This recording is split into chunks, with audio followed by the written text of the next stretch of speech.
De la diplomatie morale au réalisme stratégique. Cette semaine, Israël se trouve à un moment charnière. La visite de Trump était un signe que les anciennes règles de la diplomatie sont en train d'être réécrites. Lors de la conférence de Sharm el-Sheikh, nous avons assisté à une convergence d'intérêts. Le ton était pragmatique, mais le langage était stratégique. Et le message est qu'Israël n'est plus sur la défensive. Israël s'affirme. Aujourd'hui, je veux vous offrir un nouvel éclairage sur la direction d'Israël et de la diplomatie mondiale.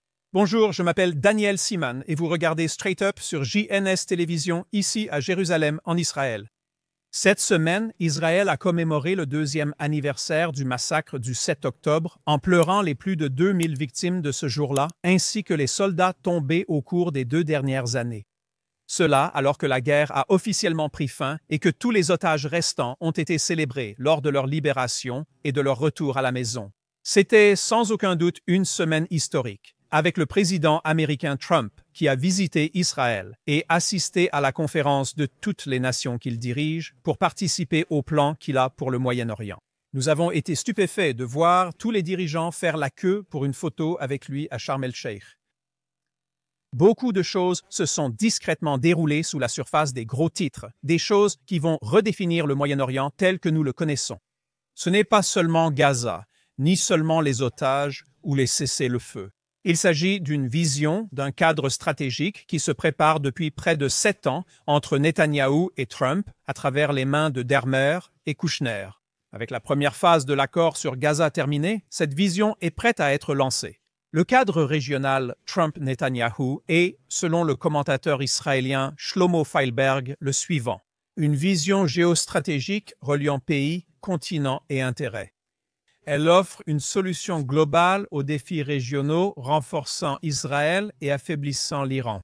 Trump y voit une avancée vers la paix mondiale. C'est le lendemain que tant de personnes attendaient depuis que la guerre a éclaté il y a 2 ans. Non seulement en ce qui concerne Gaza, mais pour tout le Moyen-Orient. Ce que propose ce cadre, c'est une nouvelle vision pour le Moyen-Orient, une vision économique, diplomatique et sécuritaire qui unit les intérêts des pays arabes, d'Israël et des États-Unis. Il s'agit d'une initiative à grande échelle visant à remodeler la région, à repousser l'influence de l'Iran et des Palestiniens et à positionner Israël comme un axe central entre les continents. Les dirigeants européens qui, il y a à peine 2 mois, avaient promis la reconnaissance d'un État palestinien se rangent désormais derrière Donald Trump et l'accord qu'il a apporté, lequel stipule, entre autres, que cette question ne sera abordée que dans plusieurs années, après que l'autorité palestinienne aura subi des réformes et des changements majeurs. Jusque-là, ils ne seront même pas participants à l'accord sur l'administration de Gaza. Chaque pays a ses propres intérêts à rejoindre ce plan de paix. Ce n'est pas un plan de paix au sens traditionnel du terme. Ce plan géostratégique unit les États arabes, Israël et les États-Unis autour d'intérêts communs via l'économie, la diplomatie, la sécurité, les infrastructures et le commerce. Pour Gaza, le plan comprend 20 points. Cela inclut le retour des otages israéliens cette semaine, la démilitarisation, le démantèlement du Hamas, la migration volontaire et le lancement de projets économiques pour Gaza. Mais il y a encore plus. La population restante doit subir un changement culturel, recevoir une éducation occidentale et s'intégrer à un nouveau modèle régional. Parallèlement à la reconstruction de Gaza et aux réformes au sein même de l'autorité palestinienne, des conditions pourraient émerger pour la première fois afin d'offrir une voie crédible vers la réalisation de leurs rêves et de leurs aspirations à l'autodétermination et peut-être même à la création d'un État. Les États-Unis lanceront un dialogue entre Israël et les Palestiniens pour définir un horizon politique et une coexistence pacifique. Shlomo Feilberg estime dans son commentaire que, compte tenu de ces attentes, nous ne verrons pas d'État palestinien de notre vivant. La question palestinienne n'a jamais porté sur la création d'un État ou la coexistence pacifique. Quant aux autres participants, l'Égypte joue un rôle central. La péninsule du Sinaï devient une bouée de sauvetage économique. Un camp de relocalisation à Rafah pourrait accueillir jusqu'à 1 million de Palestiniens. L'Égypte profite aussi de la reconstruction de Gaza, du retour des revenus du canal de Suez et de l'aide américaine. Ensuite, il y a la Jordanie, et la Jordanie se joint non pas par idéologie, mais par nécessité. Elle vise la stabilité du régime via son alliance avec les États-Unis. Dans cet accord, elle reçoit le pont terrestre, l'eau et le gaz d'Israël.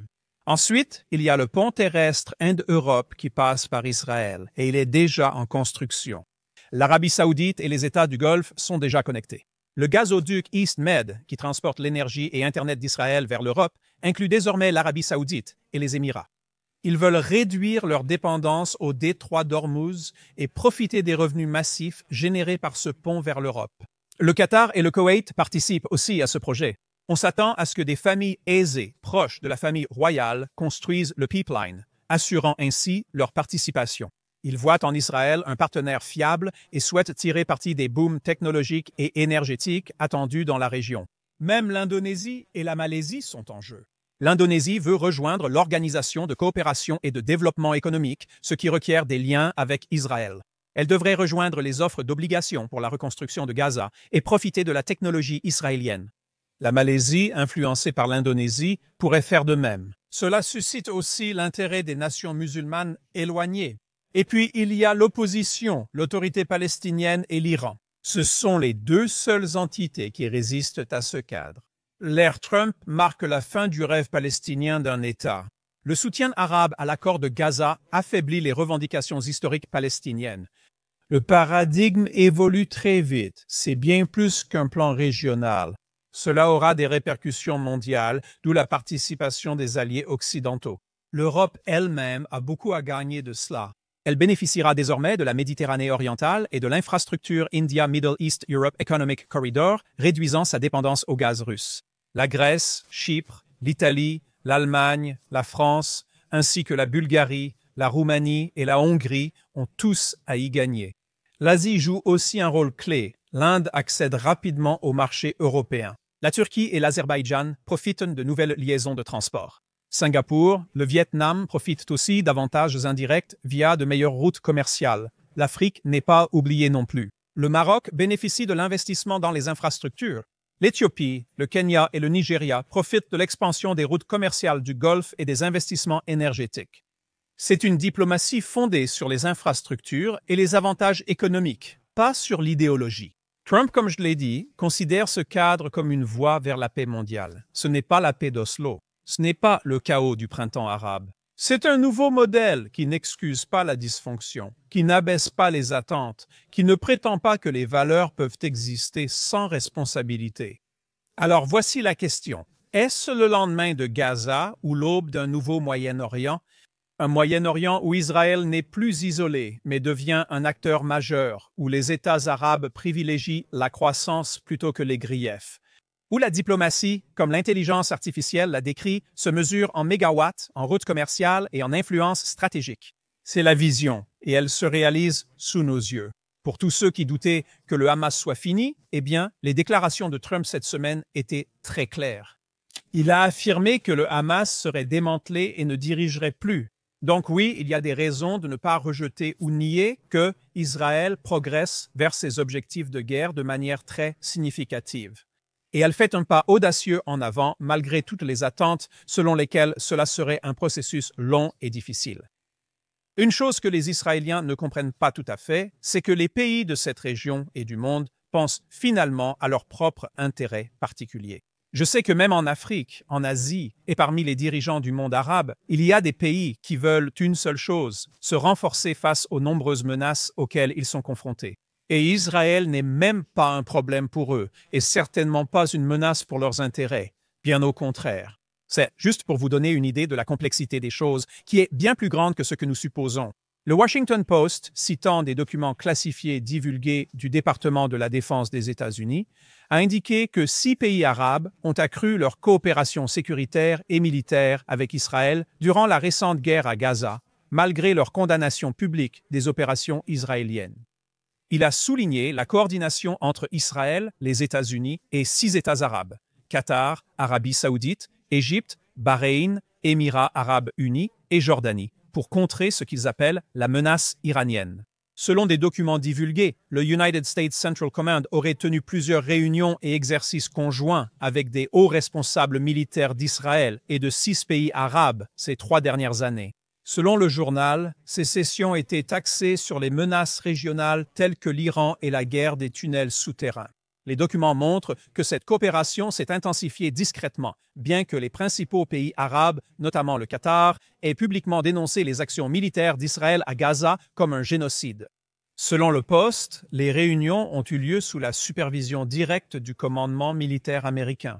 Des documents divulgués par le journal ont révélé que ces réunions ont eu lieu à Bahreïn, Égypte, Jordanie et Qatar avec des officiers de haut rang d'Arabie saoudite et des Émirats arabes unis. Les documents décrivaient également le Koweït et Oman comme des partenaires potentiels qui ont été informés du contenu de la réunion. À ce propos, le professeur Uzi Rabi, directeur du programme de coopération régionale au centre Moshe Dayan de l'Université de Tel Aviv, a affirmé lors d'une interview à la radio Gal Israël cette semaine qu'il faut retirer le mot « paix » du lexique pour les prochaines années. Pourquoi? Parce que la paix exige que quelqu'un examine sa conscience puis change, et ce n'est pas ce qui se passe. Ce que Donald Trump apporte, c'est une diplomatie fondée sur les intérêts et non sur des idéaux vagues. Soyons donc réalistes. La Turquie ne va pas soudainement devenir la Suisse et le Qatar ne va pas se transformer en une démocratie libérale. Ce qui motive chaque pays, ce sont avant tout ses propres intérêts. Comme le dit le professeur Rabi, si nous comprenons cela et jouons le jeu avec la diplomatie de Trump, nous réussirons. S'asseoir et discuter avec le Hamas pour faire la paix, comme l'a suggéré cette semaine un ancien sénateur américain et secrétaire d'État, c'est une façon de penser dépassée. Nous parlons de demain, et demain se construit à partir d'intérêts bruts. Israël, après le 7 octobre, est un nouvel État, doté de nouveaux outils et d'une force accrue. Ma passion pour l'histoire et mon diplôme m'ont offert certains avantages. Et je me souviens à quel point j'aimais les processus historiques et comment ils influencent le long terme.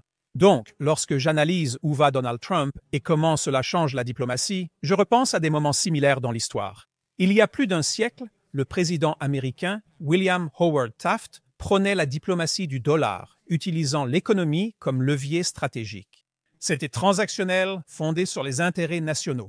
Puis il y a eu le président Woodrow Wilson et sa diplomatie morale, selon laquelle les États-Unis devaient soutenir les pays partageant leurs valeurs, démocratie, paix, droits de l'homme. C'était noble, idéaliste et à bien des égards nécessaire après les horreurs de la Première Guerre mondiale. Mais voici le problème. L'Occident a exagéré la vision de Wilson et, depuis une génération, exige ce qui est juste. La diplomatie occidentale a échoué en imposant les idéaux wilsoniens sans considérer les réalités locales. Je ne parle pas seulement de négligence, mais aussi du racisme subtil des attentes faibles. Les dirigeants occidentaux n'ont pas seulement ignoré les complexités culturelles et politiques des sociétés non occidentales, ils les ont excusées. Ils pensaient que certaines nations, pour des raisons historiques, religieuses ou géographiques, ne pouvaient être jugées selon nos propres standards. Et c'est dangereux. Prenez par exemple les accords d'Oslo. L'Occident a encouragé la paix sans exiger de la direction palestinienne les mêmes normes démocratiques et de droits de l'homme qu'il attendait d'Israël. Face à l'incitation, la corruption, l'autoritarisme, la violence ou le terrorisme, il les écartait d'un simple geste. Ou regardez le printemps arabe. Les gouvernements occidentaux ont applaudi les soulèvements en supposant que la démocratie suivrait naturellement. À la place, nous avons eu le chaos. Pourquoi? Nous avons négligé les intérêts locaux, les réalités culturelles et le calcul stratégique. Trump privilégie une diplomatie basée sur des accords concrets, sans attendre d'approbation morale en créant des alliances stratégiques. Il ne s'agit pas d'abandonner les valeurs, mais de donner la priorité aux intérêts. Voici donc ma thèse. La diplomatie morale a eu son temps, mais aujourd'hui, nous avons besoin d'un nouveau langage qui mêle réalisme et retenue, qui respecte les valeurs sans les utiliser comme une arme. Israël nous montre à quoi cela ressemble. La conférence Sharim était un modèle, car dans cette région et à ce moment précis, c'est le seul langage qui donne des résultats. C'est le nouveau langage diplomatique. Pas la paix, pas la vertu, pas la clarté morale, mais les intérêts, l'influence et la survie. Merci beaucoup d'avoir été avec nous.